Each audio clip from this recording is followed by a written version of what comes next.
If the Jews didn't come from Europe after the Holocaust, they came from the surrounding Arab countries that expelled them in massive amounts following the 1948 war. In fact, there was more Jews displaced than Palestinians during the Nakba.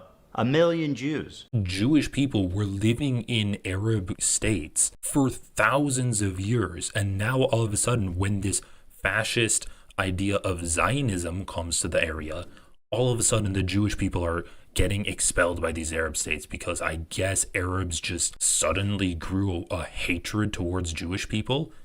This is fucking disgusting, man. It's honestly fucking gross. It's like,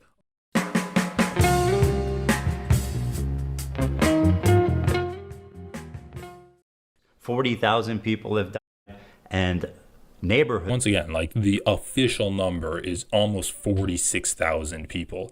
It's like, yeah, Gazan life is so cheap that you can just write off 6,000 people. Have been completely flattened during this war. And while we should keep their plight at the top of our minds at all time, it also doesn't mean that we should disregard the lives of the Jewish people who are also affected by this, even if their suffering on the whole is not as great. Some of you may know that I'm an Israeli dual citizen. My wife is Israeli, my kids are half Israeli, and my entire in-law is Israeli. I lived there for 5 years, and I grew a closeness with the country and its people. One of the biggest issues between me, HASAN, and his community was that I am in favor of a two-state solution while they are in favor of a one-state solution. I mean, let's just pause it here. Ethan Klein is not in favor of a two-state solution. He's in favor of apartheid, which is basically a one-state solution except with concentration camps. He's in favor of Israel maintaining control over the Gaza Strip and basically maintaining control over West Bank. Because obviously, if you have a two-state solution, you're going to have military buildup, and Ethan doesn't want that, right? Why? Like, and Israel would never allow that. So talking about a two-state solution is completely delusional. Basically, you're just running defense you're just being a liberal Zionist, right? You're running defense for Israel and kind of painting over their fascist genocidal intentions with the veneer of your liberalism. The problem is that Israel's been at war with its neighbors for 70 plus years, and it makes a lot of sense that there be some distrust there. Is it really insane to think that Jews, as an ethnic minority in Israel, would not be safe? After all, Israel is a country of refugees. If the Jews didn't come from Europe after the Holocaust, they came from the surrounding Arab countries that expelled them in massive amounts following the 1948 war. In fact, there was more Jews displaced than Palestinians during the Nakba. 1 million Jews. Bro, what the fuck is happening, dude? Ethan can't criticize HASAN for personal traits, so he has to attack his political beliefs. When he's talking about like the Nakba wasn't as bad as the expulsion of Jews from the surrounding Arab countries, it's like, dude, Israel quite literally was encouraging the expulsion of Jewish people from these places. They exacerbated the anti-Semitism that was existing there. Why are you not talking about how Jewish people were living in Arab states for thousands of years, and now all of a sudden, when this fascist idea of Zionism comes to the area, all of a sudden the Jewish people are getting expelled by these Arab states because I guess Arabs just suddenly grew a hatred towards Jewish people? This is fucking disgusting, man. It's honestly fucking gross. It's like, oh, well, Zionism is a idea of an ethno-state where we only want one ethnicity. So, we encouraged certain people from an ethnicity to get expelled from some countries, and then we expelled people of another ethnicity from our country. It kind of evens out there, right? It's like, no, dude, both of those are an effect of Zionism. Both of those are an effect of the ideology that you believe in. It's not so great, is it now? So you believe in the ethno-state of Israel. You believe in Israel maintaining the Jewish supermajority, right? You believe in that. You're advocating for more violence. You're advocating for more violence against Gazans. You're advocating for more violence against people in the West Bank. You're even advocating for more violence against the Jewish settlers that have started colonizing the West Bank. That's what you are advocating for, Ethan, by supporting the ethno-state of Israel. All of these surrounding Arab countries had vibrant Jewish communities in huge number, hundreds of thousands. Now, if you look at them, you're looking at close to, if not literally, 0 Jews left in these countries. Just to give you an idea, here's a visual representation of the Jewish refugees after 1948. Morocco had 265,000 Jews. Now it has 2,000. Algeria had 140,000. Now it has about 50. Iraq had 150,000 Jews. Now 10. And I want to give a special shout out to my boy over in Afghanistan, one known Jew. We know him. We love him. He's the one Afghan Jew. They were forced to leave their homes, their lives, their property, and migrate to the only place in the world that would accept them, which was Israel. The irony of this whole... Oh my God. Oh my fucking God, dude. They were literally accepted in those states for thousands of years until Israel started encouraging emigration from their countries to Israel. Iran literally banned Jewish people from leaving because they didn't want Israel to build up its population. And then, due to some backdoor deals, like Israel basically maneuvered the expulsion of Jews from Iran. Like, that's a fucking literal deal made by Zionists, dude. Holy shit. Yeah. What caused the expulsion, my man? What caused the expulsion from these Arab states? Situation is that after the 1948 war, when Israel won the war to declare its independence, the Arab countries got super anti-Semitic against their own Jewish citizenry that had nothing to do with Israel. And as a result... It had nothing to do with Israel? Israel defines itself as being Jewish. Like, I'm not going to sit here and defend anti-Semitism. When there's an imperialist state that literally comes in, it commits genocide against the native people that are living there. Like, people come in with the backing of the UK and the US, and they genocide the people that were living there. They genocide the native inhabitants, and then they start encouraging other people like that share their ethnicity to come. There's going to be pushback. There's going to be like a blowback against people of that ethnicity. That is the nature of an ethnostate. If you are defining yourself by your ethnicity, then of course, people not inside that country that share the ethnicity are also going to be affected. We're literally seeing that right now, where Israel is saying that all of its actions are in the name of Jewish people, and you are getting a rise in anti-Semitism as a result of that.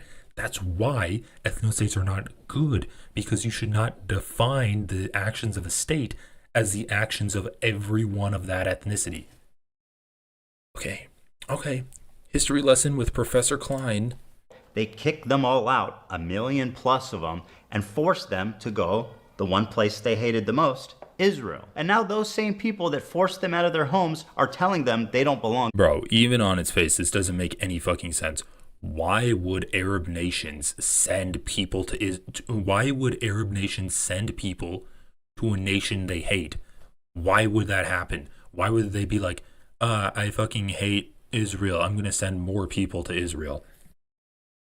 So if the Jews of Israel are surrounded by Islamic militant terrorist groups that have stated their goal is to annihilate Israel as a Jewish state, and considering the historical context of Jews being pogromed from Arab countries, is it really that crazy for them to not feel safe as an ethnic minority?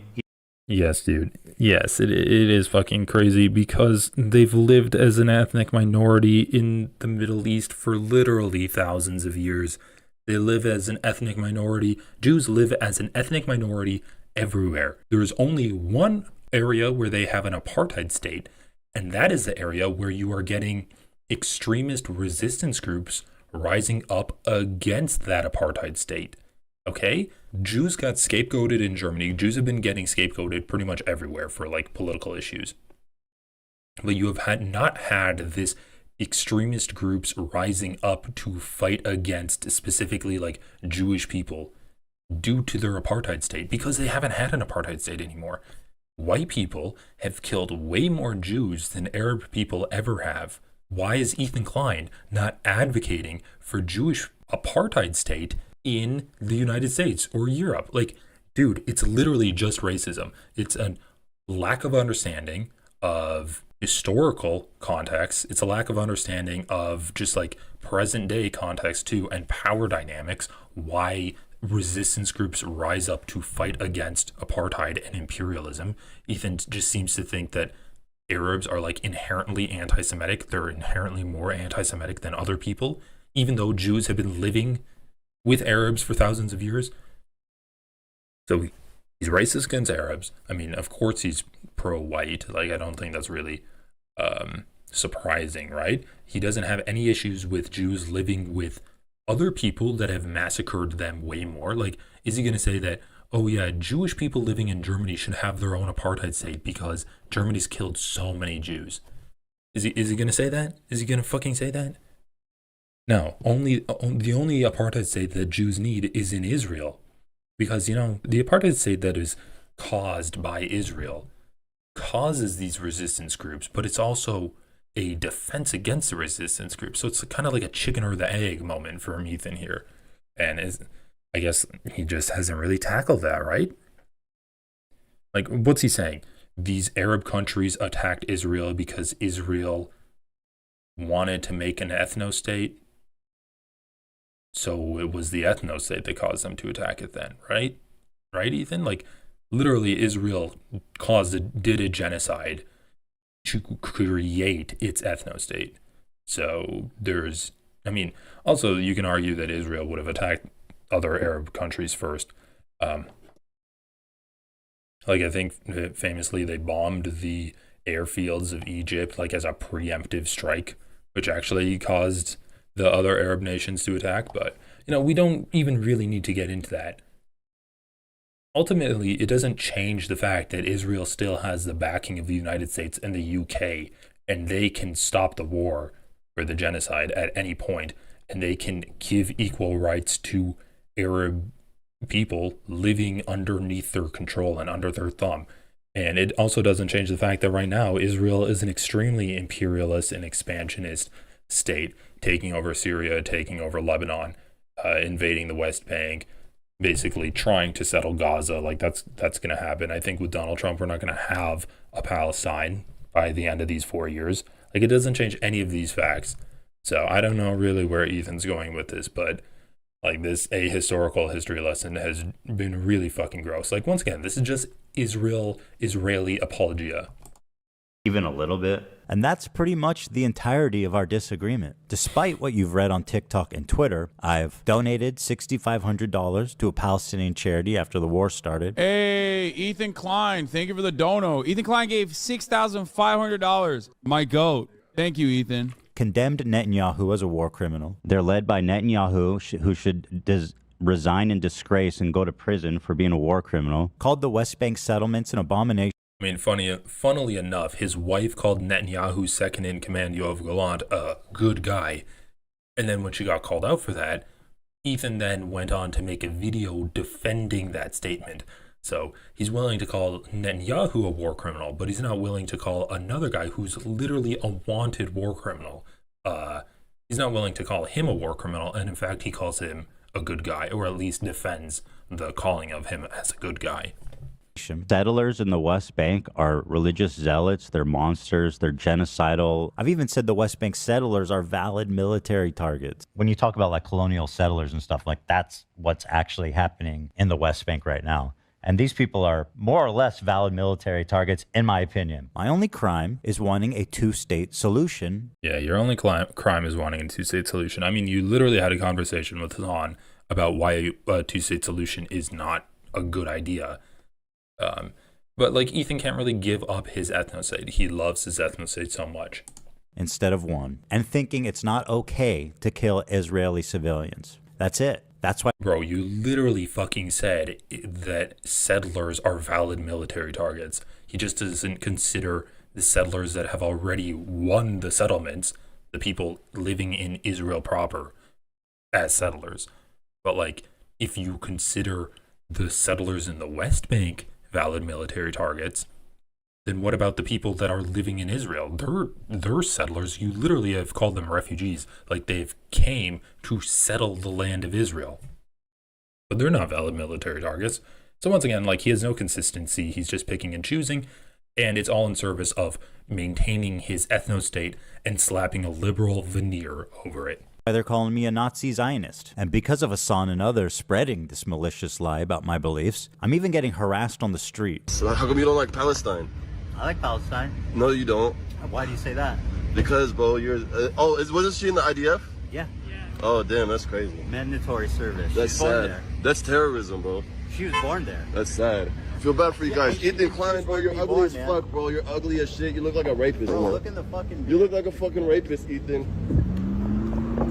Feel bad for you guys. Ethan Klein, bro. But why are you posting your L's? Fuck, bro, you're ugly as shit. You look... Also, like, saying that, oh, Hila was doing mandatory service, so she's completely innocent in everything. She's just doing her job, right? Well, first of all, you know, it is mandatory service, but you're not going to go to prison if you don't sign up for the IDF draft. Like, you will lose out on social opportunities, but immediately after October 7th, Hassan interviewed 2 teenagers, and they're like, yeah, we're not going to the IDF, and we're not going to go to prison. We're just going to, like, lose out on social opportunities to climb the social ladder. And that's like after October 7th, when there is a huge demand for soldiers. Hila could have skipped out of IDF service. She doesn't care. She thinks it's cool. She specifically requested to leave her desk job to go on a raid into a city in the West Bank. I mean, this is a story. You can look it up. She's said it on air before, but she witnessed people kidnapping Palestinians. Saying that it's mandatory military service doesn't really mean anything, right? Like, obviously it's a culture. You can say it's like, oh, well, yeah, I was brainwashed, but that'd be a little bit too introspective for these people. That would be an acknowledgement of, I could have done more to reduce the violence that Israel's doing against Palestinians, even if it was just me not actually going out on a raid and, like, participating in a raid, kidnapping people. I could have done more. It's a funny thing about me. I don't like terrorism, and I don't like terrorists. If they're Jews... I mean, that's hilarious. He's literally married to a terrorist, right? Once again, his wife went on a raid to Ramallah, thanks chat, and witnessed the kidnapping. I would call that terrorism. I mean, that's literally what the Hamas people did when they took hostages on October 7th. Yeah, this is the same level as Ethan saying, I don't like it when China owns TikTok because it's not American, right? This is a fucking, like, Noam Chomsky line. America is the largest source of terror in the world. We just don't call it that. So, you know, countries that Ethan enjoys, like Israel and America, have done way more terrorism than Palestinians ever will. But in Ethan's eyes, it's only the Palestinians that are being the terrorists. But we'll see if I mean, he has been amenable to the idea that the IDF is a terrorist organization. But then he says that, oh, but you were just a secretary for the terrorists, right? So to his wife, right? He said, you were just a secretary. You were doing mandatory stuff. You were just following orders. Christians, Muslims, they're all bad. What is terrorism? It's intentionally targeting civilian population for political goals. I don't like it. None of it. And over time, I started to learn that It's not intentionally targeting civilian population. You can target other things. You can target infrastructure. You can target military bases. You can target government bases. It's not only civilian populations for your military goals. It's essentially using violence, like non-state violence, for your military goals. Although it's basically just violence for military goals. I guess, like, colloquially, or by the United States' definition, it's like non-state violence. co-host, he really likes terrorists. They do musicals. They're very musical people. Are you being serious? Dog, what do you look? You think I made this? This isn't music. I know they're singing, but I'm seeing just guns and shoot. This isn't a music video, Hassan. Taking over these ships, they started. So I just want to say one more thing. Like, when Ethan talks about the history of Israel and how more Jews were expelled from Arab nations than Palestinians were ever expelled from any kind of Israeli military operation. And then he goes on and he shows that guy that was like, oh, fuck you, you like Israel, you hate Palestinians, and he just drives off in his car. None of that had to do with Hassan. So once again, like, you can make this video way more concise. like Ethan, you're literally married to a terrorist. I wouldn't really criticize Hassan for watching a Houthi militant group taking over a ship. Like, they started targeting the ships. People on this helicopter right now? Yes. They're streaming this? Yeah. Yeah. They're flexing. Like, what's the difference between what these people did and what Klein did? They came in a helicopter. She came in on like an armored car into a city. What? And they're coming in hot with guns. Yeah, but you have to understand, this is a deterrence. We think the Houthis, Ansar Allah, is doing what Luffy would do. You should tell him that. Hezbollah is a paramilitary organization. Do we like them or no? I don't have an issue with them, let's just say. But they are a terrorist organization. Like, they're designated. They are designated by the American state as a terrorist organization. I do not like them then. Well, He is regarded as a pretty brilliant a person in terms of like everything that he's done. Then I saw clips. Okay, so that is extremely deceptive editing. So, okay, when we talk about the Hezbollah organization, Hassan does not have an issue with them in the context of defending Lebanon against Israel and resisting against Israel. When we're talking about the Houthis, obviously Hassan is like in favor of the Houthis flexing their military power to cause a disruption to the global supply chain to try to put pressure on Israel. And one thing that we do need to talk about is that in both times there have been a ceasefire, the Houthi militant groups have ceased taking over ships, and they have publicly said, we're not going to fire rockets or try to invade any ships during this time of a ceasefire. So, like, as far as they're concerned, they've actually done a better job of keeping their word of ceasefire than Israel has. And then when we talk about Hassan Nasrallah, that clip was in relation to Hassan basically pointing out a chatter's kind of bigotry of low expectations, where he's like, oh my god, this guy's actually kind of based. He's doing good analysis of the power dynamics between Israel and the rest of the region.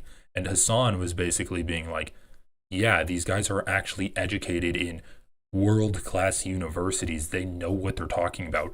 They're not just uneducated, like, desert people that just sit in caves all day. They actually have a world-class education. He's a brilliant guy. And then Ethan frames that to try to make it look like Hassan's glazing Hassan Nasrallah, and Hassan actually loves everything that Hassan Nasrallah did, instead of actually portraying it as the truth, where Hassan is like educating a chatter about the types of people that are leading these resistance organizations and their level of expertise on like the political matters of the region.